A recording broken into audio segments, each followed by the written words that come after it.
ошол атаңдын жана апаңдын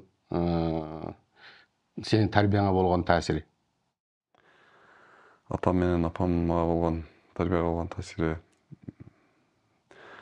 менин оюмча жети бир тууганбыз, жетөөбүз тең эле жакшылап тарбиялап өстүрдү окшойт. Эми эл билет, бирөөбүз да ичпедик, чекпедик. Анан атам менен апам көп айтчу эле, бирөөнүн наразы кылба, бирөөнүн акысын жебе, элдин назары жаман депчи. Ошо эми бирөөнүн акысын жебегенге, бирөөнүн наразы кылбаганга жакшы ушундай кылып тарбиялап чоңойтту. Бирөөнүн наразы кылсаң, ажеке ишиң жүрүшпөйт экен го. Ошо атам менен жаанышканда айтып калат улактарда.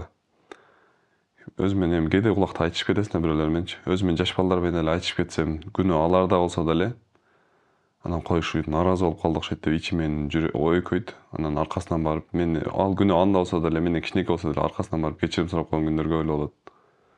Кечирип кой депчи. Адамдарды наразы кылбашка аракет кылабыз.